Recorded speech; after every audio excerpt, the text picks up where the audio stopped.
research. I'm going to show you how to identify, analyze, and improve a product on Amazon using the ZonGuru tools. Obviously, it's presented by me, Josh. You may have seen one before presented by Darren, but he's left this up to me now. Like I said, I've worked with ZonGuru for the last year. I'm in charge of finding all the products for ZonGuru's social media and for which you definitely should check out if you haven't already. There's lots of inspiration on there, as well as all these trainings that come up with all the product ideas. So I've spent hours and hours on Amazon, and I've come up with good systems on how you can consistently find products each time you log on, because it can get pretty overwhelming every time you type into Amazon and you just feel like you're bouncing around ideas and just nothing sticks. So there's a method behind finding products based on numbers that it makes the job a lot simpler. So we'll go through that. What's on the agenda for today? So I'll go over the theory and the basic skills for finding a product on Amazon. The niche rated method, which is the method that ZonGuru has come up with to analyze and assess a good product, and it's the criteria that a product must meet before we look further into getting samples and potentially launching that product on Amazon. I'm going to teach you how to generate niche ideas using keywords on fire. So this is perfect for those users that are getting to Amazon and they just can't come up with ideas. It's just a bit of overwhelm. I'll show you how to use a hobby of yours to actually create a brand around that. And then once we've found a product, we analyze and validate the data using the Chrome extension. So we'll find a product with the keywords on fire, and then we'll make sure that that's a good product using the Chrome extension, as well as SalesSpy. And SalesSpy is really good for showing us the seasonality of a product. So we want to know if this product sells well throughout the whole year, if it sells well only in summer or winter, how much stock do I need coming into Christmas. We can figure all of that out using the SalesSpy tool.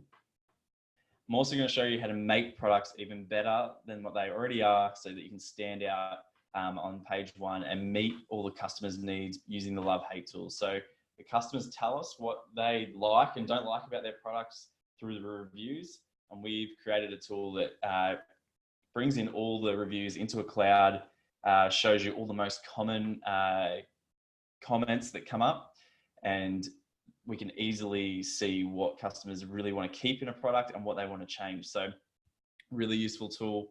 Also go over the 2020 Perfect Product Vision, which is a video series that we have, which is a deeper dive than this today into everything from finding a product to launching that product. We have some trainers like Adam Hudson and a few other 100K a month sellers come in as special guests. So it's definitely worth checking out. We also have the help and training section, which should be your go-to guide when you go to ZonGuru's page. You have any questions, the first place you should go is the help and training section. And even if you wanted more training like today, click in there and you'll find everything you need. So theory, what are we looking for? We are looking for a product that is generating around $10,000 or more in monthly revenue. So the perfect product for us is generating around $10,000 to $20,000 a month in recurring revenue. This is because it's at that stage where it's making enough revenue that it's a worthwhile product to get into, but at the same time, it's not so competitive. It's not $100,000 a month that we're spending all day fine-tuning ads, fine-tuning keywords, spending thousands and thousands on ad spend, PPC, because the competition is so strong. So a product that's within that $10,000 to $20,000 a mark range is going to be a lot less competitive, and you're not going to have to spend all your time just concentrating on staying alive with that one product. The average product on Amazon makes around 30% profit. So at around $10,000 a month in revenue, you're making around $3,000 US a month in profit, which is $36,000 per year off a single product. So when you break it down, it doesn't sound like much to have one product that's making 10K a month. Sounds pretty good, but it's not exceptional. But when you look at it like that, you're making $36,000 US off a single product each year. That's pretty awesome. In Australian dollars, that's around 50K a month. So if you could just duplicate this twice, that's $100,000 profit a year Australian. So it's pretty substantial, and it's a lot easier than finding a product that's doing that 100K a month, trying to hit it out of the park. You want to leave room with these products that hopefully they can build into something like that down the track, but you don't want to jump into those categories like the yoga mat where every seller is doing $100,000 a month, but the competition is extreme. So we also want there to be room to differentiate. Like the product I'm going to show you today, they're not doing it very well. There's room to differentiate, make it better and stand out. And we want this product to be able to create a brand around it. So what I mean by that is we don't want to just start selling products like, there's two different methods. We like to sell products in a brand like private label. So later down the track, when you go to sell that brand, it makes sense. So we like to sell, if you were selling water bottles, we'd want to sell water bottles and all the different products around that makes sense in that brand. We wouldn't want to start selling water bottles, then laptop computers, then curtains, for example, because that brand doesn't really make sense. And it's not as attractive to a potential buyer down the track. So I know a lot of us feel like Homer here, when we get to Amazon, we open up the Chrome extension and we don't even know what to type in. Like, where do you even start? Too many choices, too many options. So there's a few things you need to know before you even get started. We need to understand the theory, which is the niche rating method, which I'll go over in a second. We need to set some goals. So our CEO, John, always talks about milestones versus milestones. So milestones are those little goals and achievements that as you tick off are not so overwhelming that you can't even get started.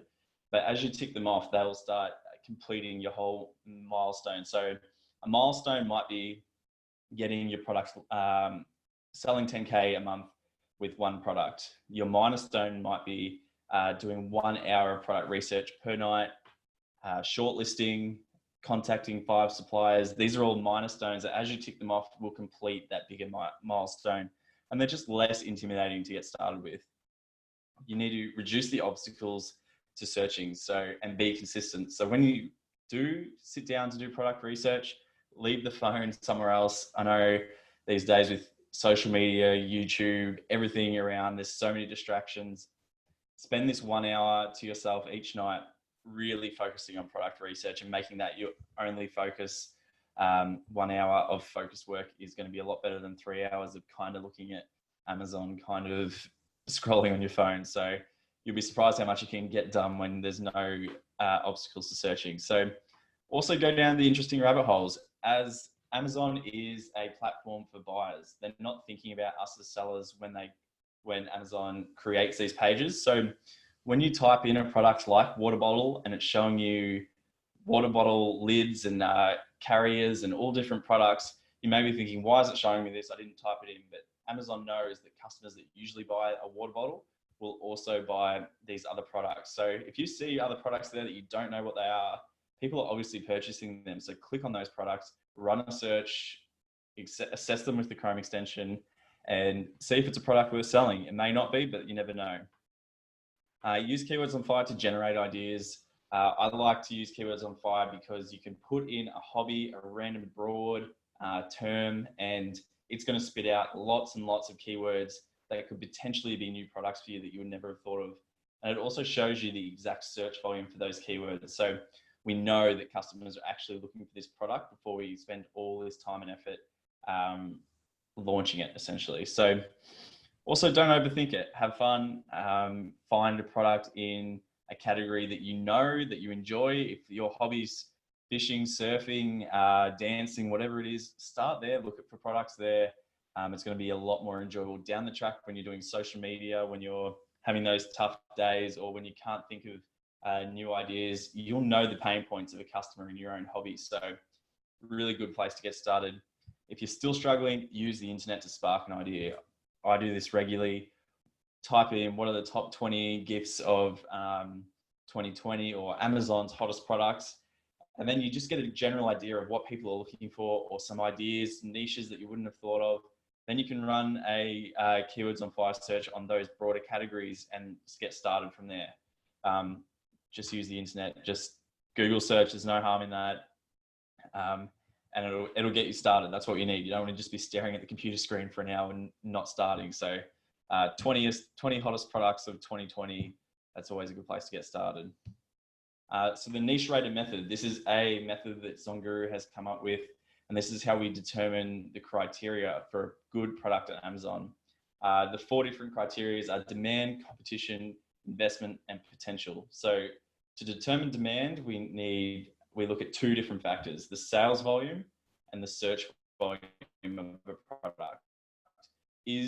Are the average products or the good selling products selling between 10 and 20K consistently a month on Amazon? And are people searching for this product around 4,000 to 6,000 searches per month? This is that low to medium competition, but people still want the product. So we're also looking at the competition. How many reviews do the top sellers have? So we don't want to go into those niches where sellers have thousands of reviews, because you'll never compete. The average review rate on Amazon is only around 2 to 3%, which means you'll have to get 50,000 sales on average to get 1,000 reviews. So just think about that before you go into a niche thinking, yes, I'll compete with that product with 1,000 reviews, because that means just to catch up to them, you need 50,000 sales without them getting another review. So it can be difficult. That's why we like to look at those categories where lots of sellers have under 100 reviews and they're still selling well. Also check how well optimized these listings are. For example, today's products, not that well optimized. Images could be better. They could be differentiating a lot better. But if you're going into a category where everyone's doing an outstanding job, there's no real way you could differentiate. They may have low reviews, but you need to be able to fix a pain point that is noticeable and it's different from all the competition. So investment. What is it going to cost you to launch and stay in stock for around 3 months? We like to say the sweet spot is around $12,000 US. Obviously, that is not achievable for everyone, and depending on the budget that you have, you need to come up with your own launch budget. But staying in stock for 3 months gives you time, if your product starts selling really well, to start to put in another order and get products sent to Amazon really quickly. So we don't want to run out of stock on page 1. Because that looks bad on Amazon's algorithm, and the chances of you jumping back up to page 1 really quickly is a lot less now. You've almost got like a score against your name. We'll show you when we get to the sales spy section how you can actually forecast what sales you could potentially make as a new seller. So wait for that. And potential. How much profit can you realistically make with your product? We like to say, price your products. We'll only look at products that are over the $25 mark, mostly because lots and lots of new sellers and lots of just Amazon sellers in general will be trying to sell those really cheap products where they buy $100 or $200, sell them for 10. They're only making around $3. Remember, we're only making 30% profit as an Amazon seller before PPC. They're only making around $3 profit per sale. That's before PPC. So using PPC as well, they might be making only $2 per sale. So the potential for you to scale that business and start making really good money where you can leave your actual job is not really worth it. And when you put the same amount of effort into launching a product like that, you might as well launch a product that's $25 to $50, because if you were to sell a product, for example, that's $30, that's $10 profit before PPC that you have profit in your pocket, and you just have to sell 3 times less products. So also, what percentage of page 1 can you realistically capture? If we're looking at page 1, we open up the Chrome extension, we see that the top 3 sellers are taking all the revenue and no one else is making sales. That could be a little bit of a red flag that this isn't really a category that we're going to be able to compete in. So what percentage of page 1 can you realistically capture? Make sure that sales are going throughout the whole list, through the whole, all the listings, even with the low reviews, and then assess it from there. Okay, just 1 second. All right, how's that sounding? Is that sounding good to everyone? Just let me know in the chat if I'm going too fast or if anything's not making sense.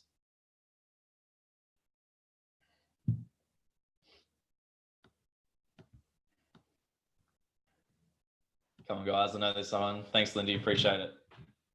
Okay, so this is my favorite topic, most passionate topic, because for my first product, all I did was go on Amazon. I found a really nice product. thought I differentiated it enough by putting a brand on it, putting it in really nice packaging, having a brand experience and putting it out there, but I didn't actually differentiate the product. So when you differentiate a product, you need to think more than just changing the color, putting your brand on it. Nobody knows your brand at this stage. So you need to fix a pain point and show it in your hero image.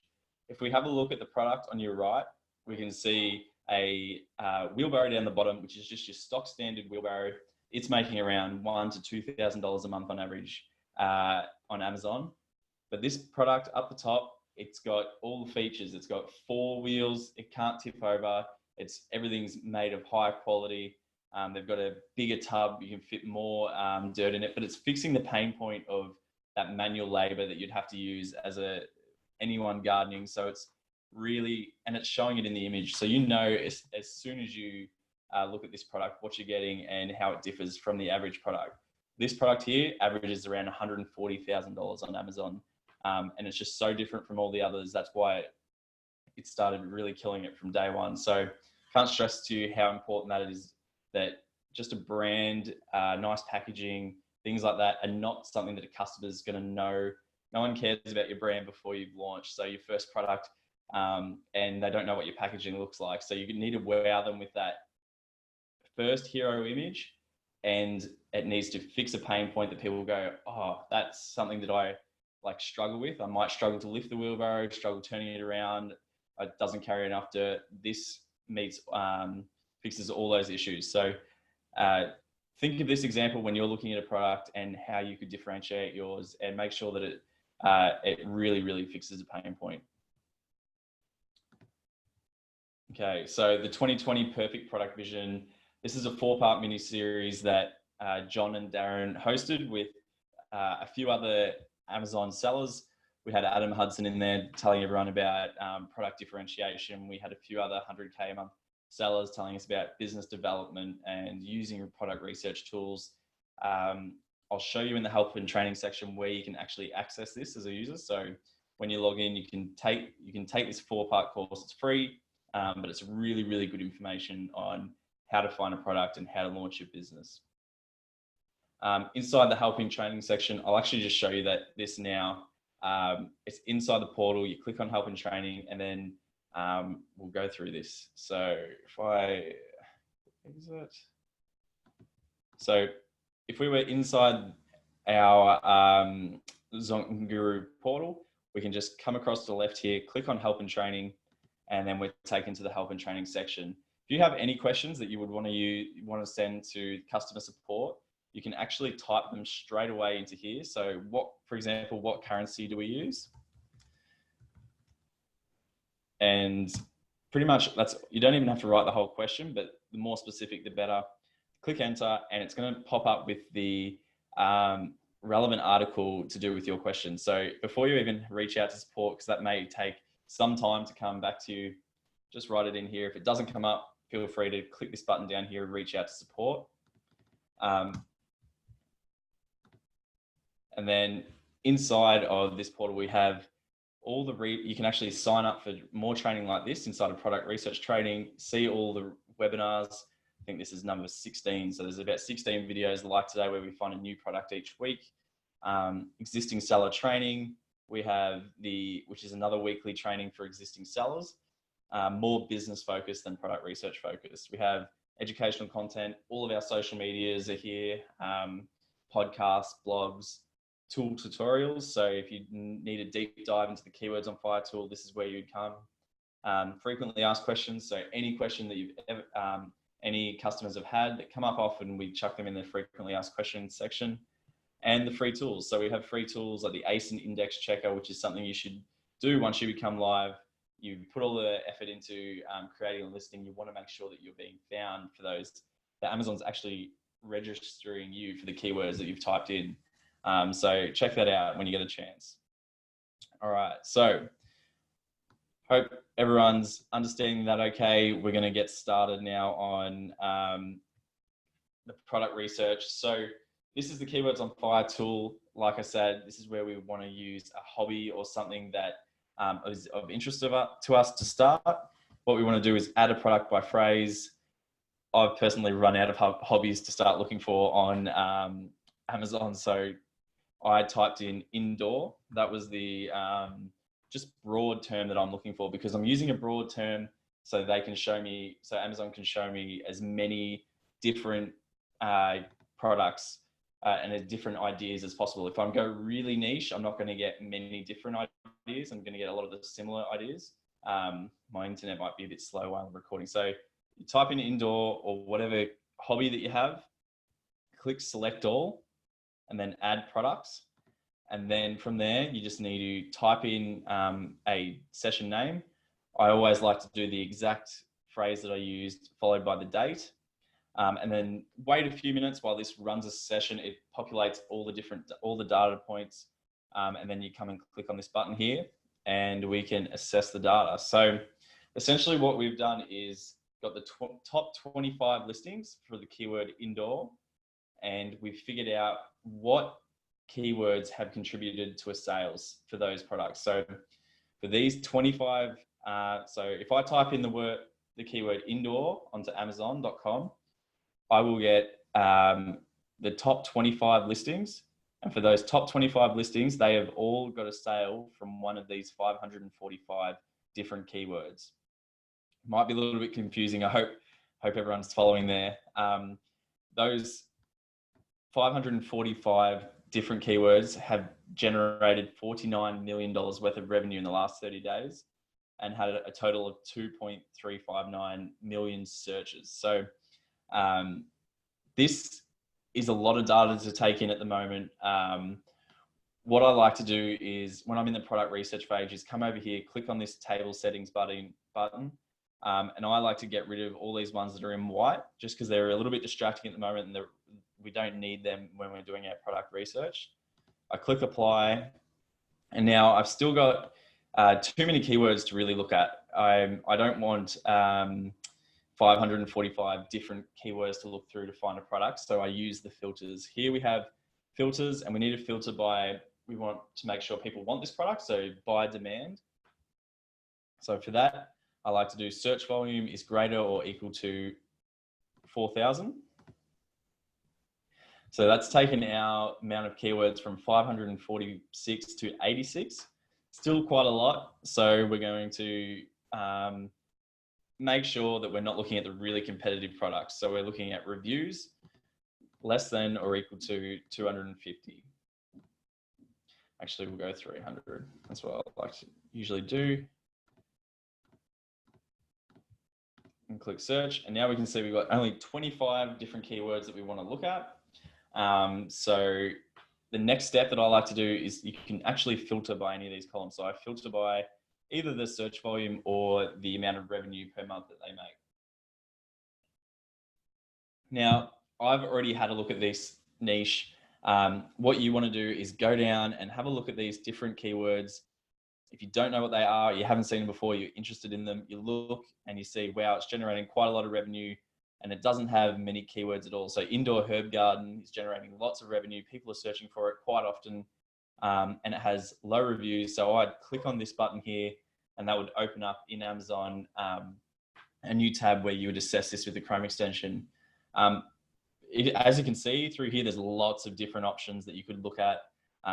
I've personally found one product that I wanted to show you. It probably doesn't look like the best one here, indoor swing, but I like it because there's a chance for you to visually differentiate later down the track. But I encourage you to come to use the keyword indoor and come through and have a look at all these different keywords and assess them, and because there's potential products all the way throughout here. So if I'm looking at indoor swing, I can see it's generating $222,000 worth of revenue per month. It's getting searched for 8,670 times, and it's still got low reviews at 220. One other little step that I'd want to take you over is this top 3 clicks and top 3 conversions. So what does this mean? This means that when someone types in the keyword indoor swing, the top 3 listings take up 34% of the first clicks. So people 1 in 3 times will click on one of the top 3 listings. If this number is really low, like 10%, that's a good sign, because that means that people will go into this category and search well down the page to find your product. So you don't have to have lots of reviews to begin with. Top three listings converting means how often do the top three listings actually convert for a sale. So if this number is up really high, like 80% or 70% even, that means that nearly every time that someone types in this keyword, so for example, 60% of the 58% of the time someone types in this, they're buying one of the top three products. So it's hard for you to compete there, because people aren't searching all the way down the page and buying those products with low reviews. So you like to see the average number here is around 30%. So that's what you should look for. Okay, so if I'm clicking on indoor swing, it'll open up an Amazon page. I've loaded this already just because, oops, sorry guys, can you?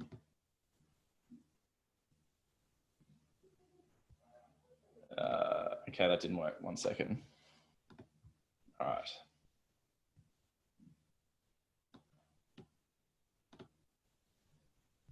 Okay, this might just take a little bit of time. My internet goes a bit slow when, can you hear me okay, Lindy?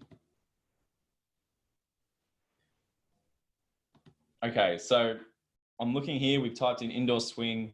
First thing I'm looking at is my address is my address is a USA address. So we want to make sure that this is a USA address, not an Australian address. Depending on what marketplace you're in, you want the postcode to match, because Amazon's only going to show you the products that they can actually post to that address. If you have an Australian address in here, they'll only show you the products that they can post to Australia. So you're not seeing the full scope. Sorry, guys. So as we're looking down, we're looking at these different products. We're just getting a sense of what the product is.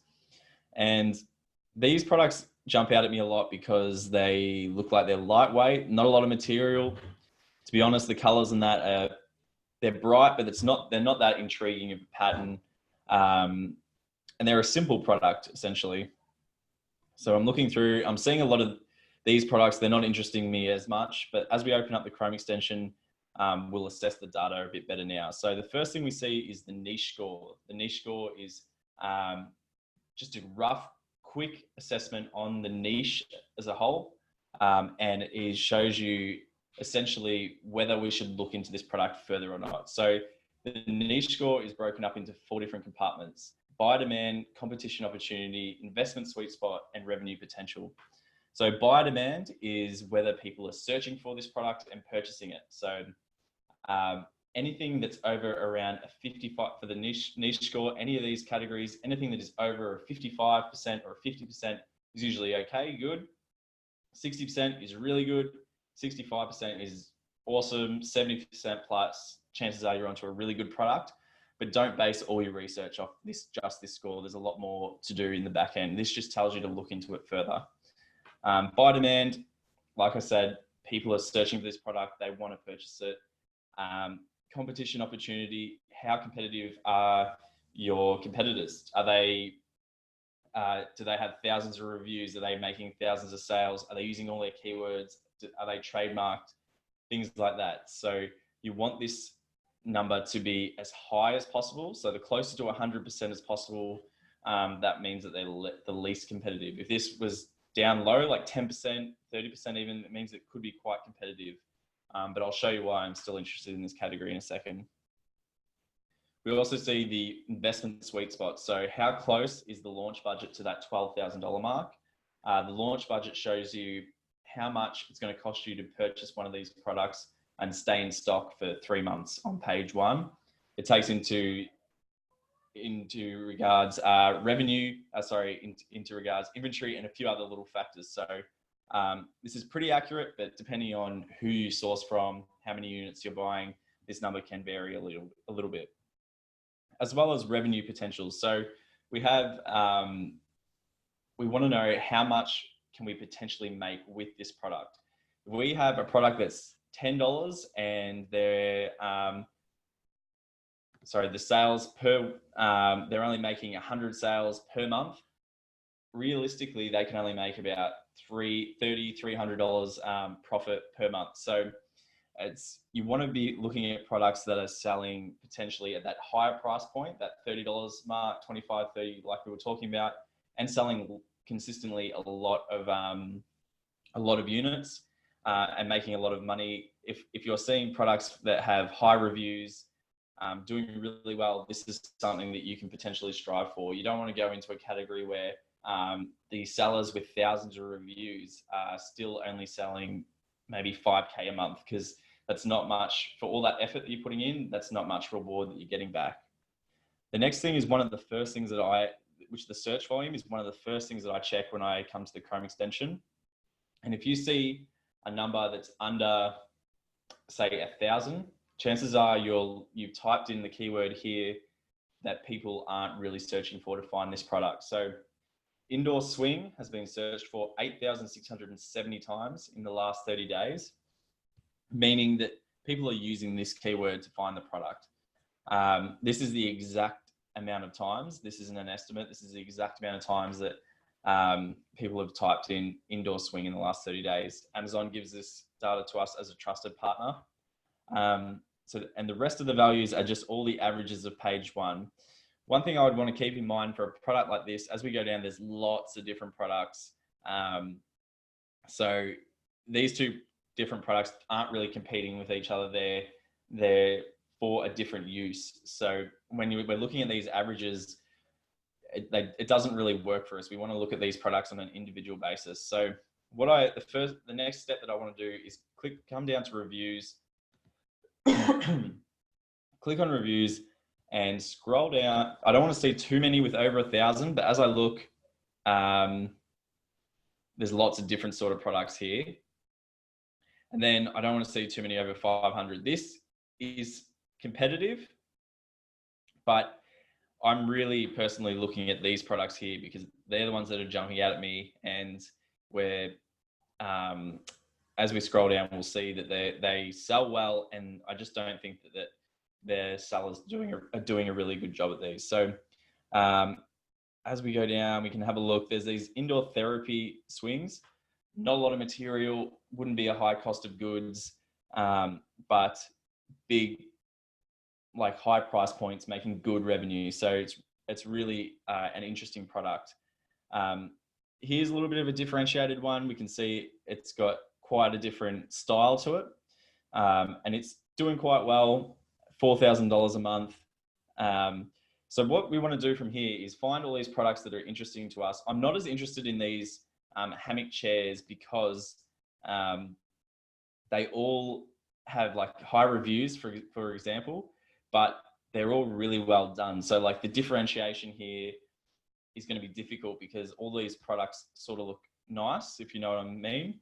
But if you're looking at these products where they're for the kids hanging up in the room, they're very, very basic and they're not really well done. Like we could definitely improve on this for the kids. So the next step would be to go through and just click on as many of those different products as possible. So I'd find this product, for example, click on that and it would add this product to Sales Spy. So we want to add as many of these products as possible that relate to the one we're looking at, add them into Sales Spy, and now we'll go over into Sales Spy and assess the data. Does anyone have any questions while we're here? I feel like I may have rushed over this a little bit quick, but just let me know in the chat if we're happy and we'll move along to assessing the product. Are we all happy with my thinking here that although this product looks competitive, there's a gap with these products because they just don't look like they're very well done and they're still making good revenue. All right, thanks, Lindy, appreciate it. All right, so we'll go back into ZonGuru, click on the Sales Spy, and this is where we're going to assess. Sales Spy works by showing us the average. It's showing us, yes, this, I will send out a replay. Sorry, Sarah, cheers. So Sales Spy works by showing you the average values for a product based on the time frame that you have here. So You can add products into Sales Spy like I showed you with the Chrome extension, or by just typing in the ASINs individually, clicking add. And then what you want to do is, I always leave it on 1 year, but you can make sure that you're thinking about what time frame you want to look at these products in. So you leave it to the last 1 year most of the time, so that you can assess how the product does over the whole year and check for seasonality. So if we look at this product, we want to open up the graph.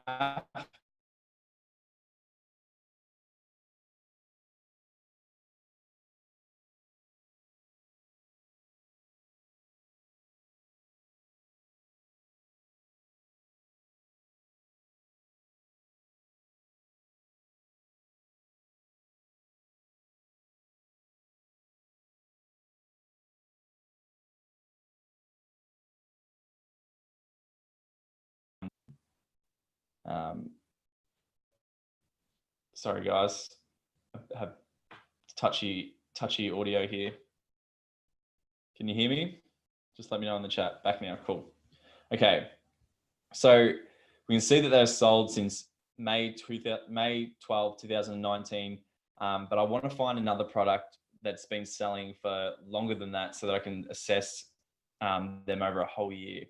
As we look at this seller, our tree, sorry, I think my internet's slowing.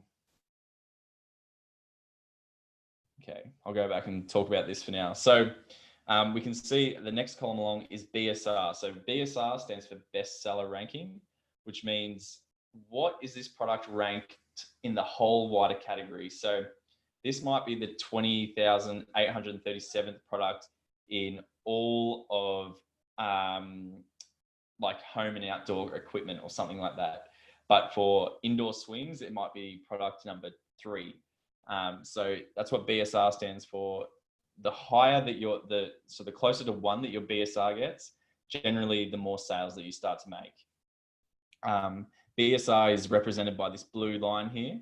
So as we see the blue line go up, sales are down. And as the blue line comes down and their ranking gets closer to that 1, the yellow graph goes up where the sales have started making more. Can everyone still hear me? My internet seems to be quite slow at the moment.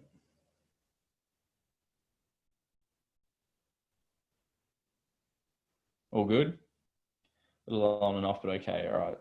Sorry, guys, I'm struggling here. Technical issues, always fun. All right. So as we scroll over, like, this is going to be annoying. I'm just going to refresh the page, see if that helps.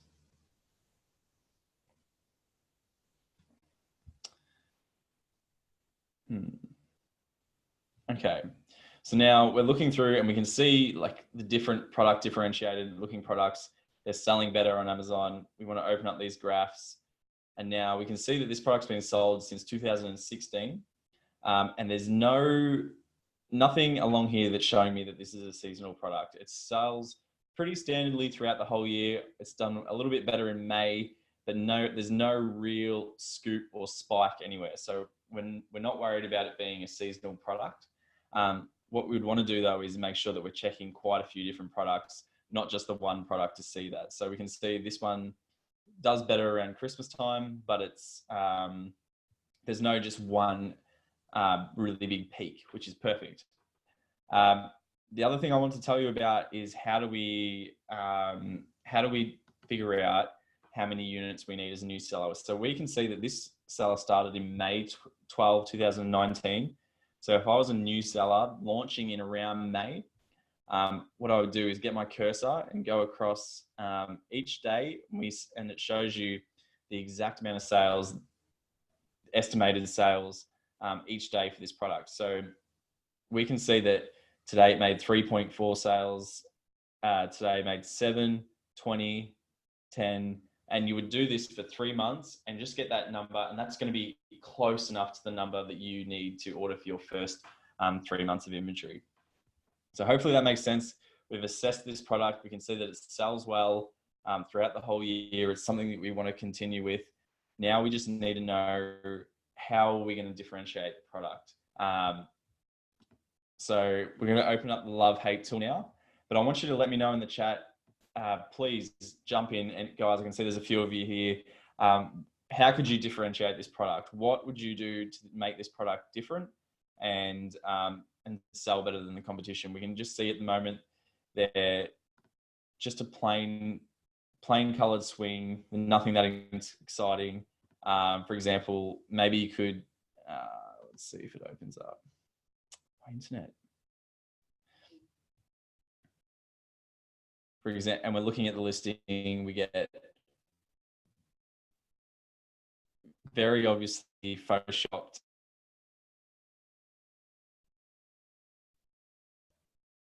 You can tell straight away that that image is not taken there. So that's one thing that you should look at straight away. You make sure your photography is outstanding. But I'm sure that there's different ideas that maybe you could come up with to create a better product for your users, whether it's different patterns, more fun, playful patterns, different, maybe a wider door or some sort of easy setup inside of the home. I can see here that they want you to just screw straight into the roof. I don't know how you'd hope that hopefully there's some instructions and things like that, possibly on a hook that swivels. Yes, correct. You'd want to be really, really thinking about safety here too, though. You wouldn't want to hanging out the roof and your kids sit it and pull half the roof down on her. So have a think about that too. Make sure that they know where the beam is, that sort of thing. So maybe really good instructions, really heavy duty swivels. I think you could come up with a nicer material, come up with pillows, an opening that was even easier to get into. Maybe you could have it so that when you shine lights in there, maybe there was stars or something coming out of it. A clear window section. Yeah, I like that. So Sarah asks, can all sellers use photos with backgrounds, or is this restricted to a certain category of sellers? You can use backgrounds on any image that isn't your hero image. So their first image is just showing the product on a white background. Then after that, you can use images like this, no problem.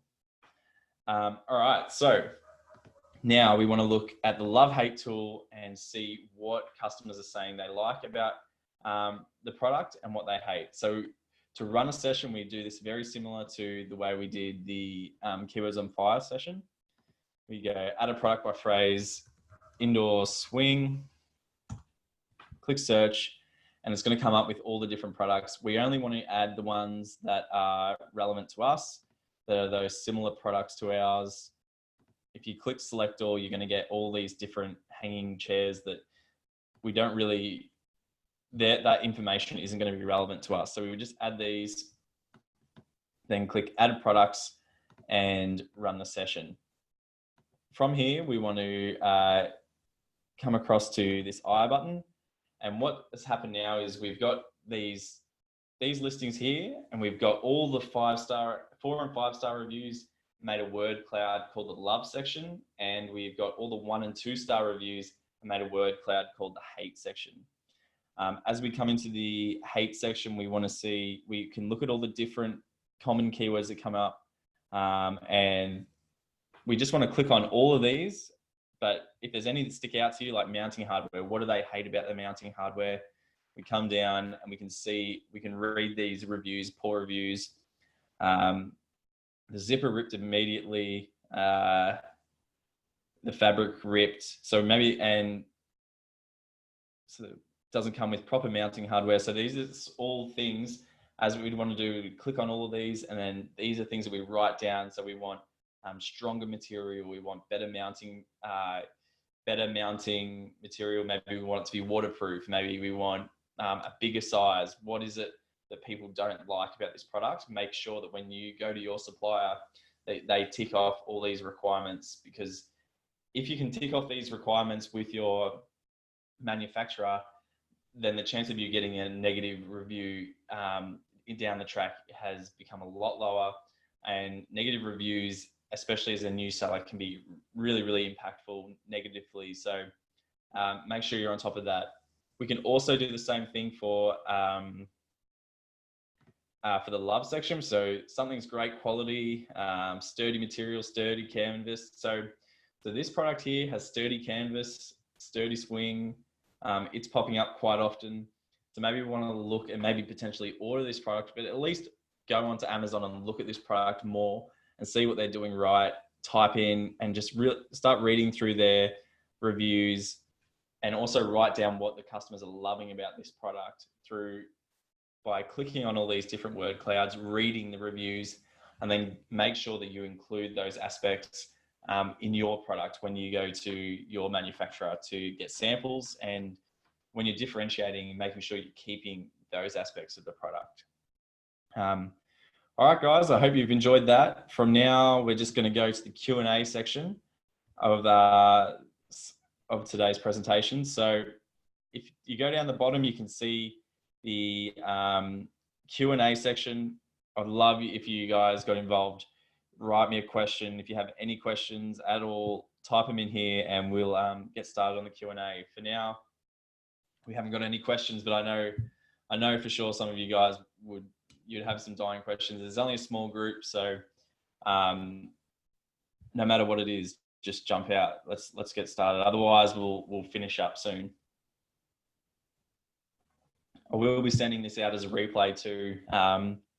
Once it loads, so I'll send this out as a replay tomorrow. Just let me know in the chat. Did everything go okay today? Did you get enough out of it? Is there anything that you'd want me to include for next week's?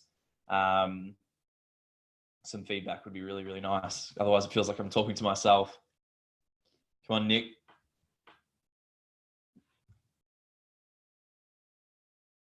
All right, guys, if there's no questions, I'm going to close up now. Oh, we got one. Okay, Lindy asks, I'm curious as to the data. If you research and obtain the data, then differentiate, how do you judge if you will do well? That is a good question. So the idea is to find a product on Amazon that's doing really well. You find a product like that bed, and then you go onto the love-hate tool and figure out what are customers saying that they want about this product. So you know that the avatar that you're creating this product for really wants these improvements. If you can see that the customer really wants, say, a waterproof, heavy-duty material with a door, then you know, if they're saying that in the reviews, you know the customer wants it. So when you've just got you educating yourself on what that avatar is asking for, and you're creating a product around that. So you're not differentiating so much that it's a completely different product that that they wouldn't even recognize, but you're differentiating enough that you're meeting all the pain points that customer potentially may have. Hopefully that makes sense. Also do some research off Amazon. If you know that your customer is going to be, say, a 10-year-old child or younger who wants to use that swing, maybe we have to look online for what are they into? Like, what is maybe fairies, maybe dinosaurs are the favorite sort of hobby this year, and turn that swing into some sort of dinosaur ride, or like some sort of fairy mushroom or something. I don't know. I'm just going off a whim here, but get creative, figure out who your customer is and who the avatar is that product is for, and then go from there. Thanks, Nick. Appreciate it. By the way, my name is Josh. It can be a bit confusing because the Zoom comes up with Darren, but thanks for coming. Appreciate the feedback. Thanks, Sarah. You said if you only have a launch budget of 5K, how does this affect your target figures in the niche tool? In the niche radar, like I said, we're only using that as a guide. If you have a smaller budget than the $12,000 mark, you want to be looking for those products where it says on the right there, the launch budget is around that 5K mark. So you can go onto Amazon and it will tell you the launch budget. You want to make sure that your launch budget is less than that 5K. It just means that you're going to be looking for products that are a bit cheaper, and you're not going to be wasting money on trademarking and all the branding and excess things. We're just going to solely focus on finding a good, cheaper product and making sure that we can afford it and stay in stock for the 3 months so you don't go out of stock. That's the main thing. Just make sure you do your budget, keep your expenses as low as possible, and really know that you can afford to import this product, because you don't want to import a product, start doing really, really well, and then go out of stock and not be able to compete, because that's not what you're after either. Hopefully that answers it. Can't find something to set the same usage. Guess there's no foolproof way of knowing that a person's going to want a product. No matter how much research you do, if you launch a product, you can educate and you can make the chance that that people are going to want the product a lot higher. But there's no foolproof way to say that customers are actually going to want the product. That's where, when you're making your differentiation choices, you don't want to rule out a whole heap of people. So we don't want to make it so specific. For example, you might not want pictures of, say, Batman or a certain dinosaur, because that might take out the customers that are, say, the young girls or something like that, if we're being really specific. But maybe something that's more generic, that it can include all different, say, genders and age groups. Or if you know who your customer is really specifically, really target them, that's also a great way to catch the eye of that customer. All right, guys, if we don't have any more questions, I appreciate you attending today.